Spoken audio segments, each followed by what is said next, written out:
Hello everyone, my name is Mina. I'm an excellent student at school and I have no problems with my behavior. As you probably understood, at home I have parents that are similar to me. Mom and Dad raised me in a fairly tough household. They did not often let me go out with friends and they did not always allow me to get to know people. More often, they themselves chose my friends for me and always reminded me of which actions were acceptable and which were not. I'm the only child in the family, so I had no one to play crazy games with, to do dirty tricks, and it was safer for me to obey my parents, which I did every day. I had a simple life. In the morning, I woke up, got ready, had breakfast, went to school, and after classes, I came home, had lunch, and sat down to do my homework, and then I had a snack. Then I went to study music. My mother signed me up for piano classes. She loved it when I played the piano in the evenings. After that, I went home, we had dinner with my parents, I took a shower, I read a book before going to bed, and then went to sleep. On weekends, my family and I either went to visit my grandparents or I did the cleaning around the house and cooked the dinner in the evening. This went on year after year. Was I bored? Well, I did not know a different life. To be honest, some girls from school used to come up to me and invite me to parties, but I always refused. As soon as I imagine my mom's face when she hears the word party, I immediately feel bad. Every now and then she talks about how spoiled children are nowadays, and talks about her friends' kids who have tried alcohol, smoking, and something else at my age. I wasn't going to judge them. After all, this was their life, and they choose their own path. One time, I told my mom about my opinion, and she got so angry and immediately said, "No, the choices must be made by the parents. We know better what children should do." But you're smart, right? You will never be friends with bad guys. Is that so? She asked in her signature tone, as if waiting for only one right answer. As usual, I said, "Yes, Mom." She smiled, all pleased, and said, "That's nice."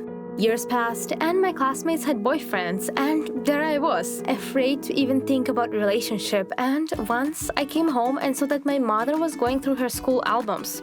I haven't seen them before, so I ran up to look and saw that in the photo my mother was at a party. She was young, cheerful, and looked good. I saw a glass in her hands and asked her about the story behind the photo. My mom was so lost in her memories, so she just said it was a birthday party for a friend. "Oh, we were so young, and I had as much fun as I could," she said, and then bit her lip. I immediately picked up on this topic and said that some friends invited me to a party. Mom snatched the photo from my hands and told me not to follow bad influence. And then a sense of injustice grew in me. I did not expect that from myself, but the words flew out so quickly that I did not even control them. "How dare you tell me everything that I like is bad? All I do in this life is please you and Dad. I study every day. Yes, I have no other entertainment besides studying. I don't even have friends. And you can just let me go at least once in my life to just spend an evening with girls?" I said this, and my mom looked more and more guilty. At that moment, tears ran down my face. For the first time in so many years, I just felt sorry for myself. And I finally realized it.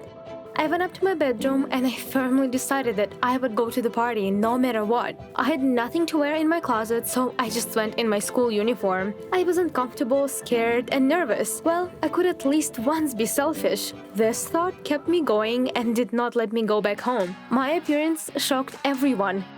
Guys started talking and whispering about me, but I tried not to pay attention. My classmates Eva approached me first. It was her house.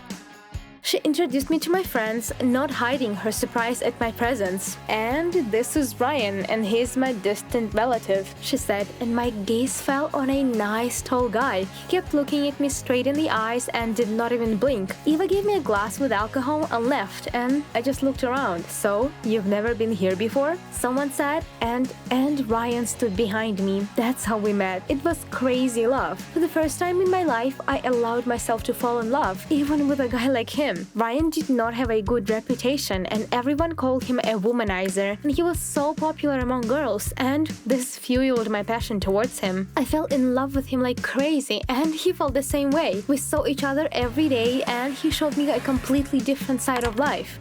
Ryan loved racing cars, he often gambled and helped people solve their problems, and he himself had a lot of problems with the cops. Oh, and he also drank and smoked. Well, he was a complete opposite of me, and maybe that's why I liked him. I had my first date, first kiss, a dance, and a mini trip with Ryan.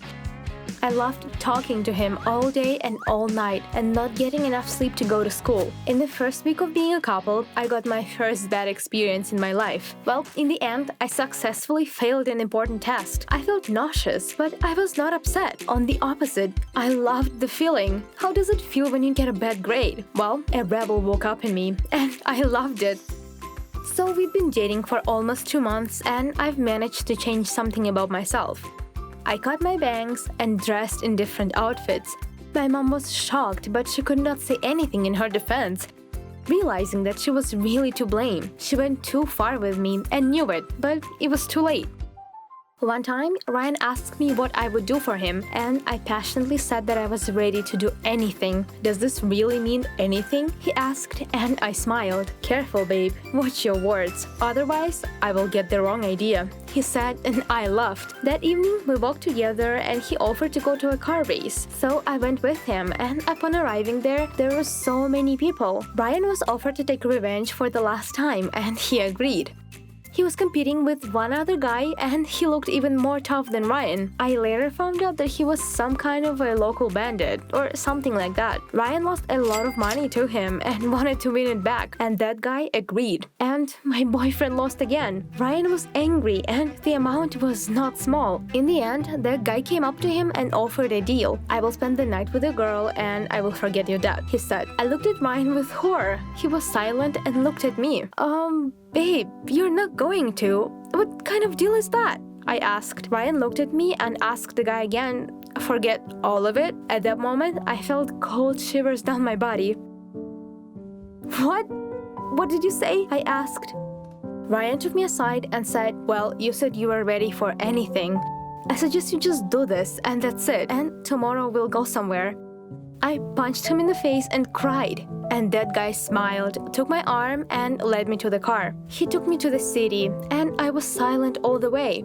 We arrived somewhere in the center, and he offered to sit in the park on a bench. I sat there, and I could not calm down. And he so quietly said, he's not worthy of you. I've known him for a long time, and he doesn't know what respect means. He did not pass my test. If he stood up for you, so where do you live? I'll give you a lift, he asked. I was surprised and looked at him in silence. What? I'm not a douche like him, he said, and then he drove me home. That evening, I realized that in some ways, my mom's worries were justified, but she just had too many of them, and I had too few of my own. So I think it might be time to reconsider my behavior before it's too late. Well, what do you guys think? If you like this story, then give it a thumbs up and write us some comments down below. And don't forget to subscribe.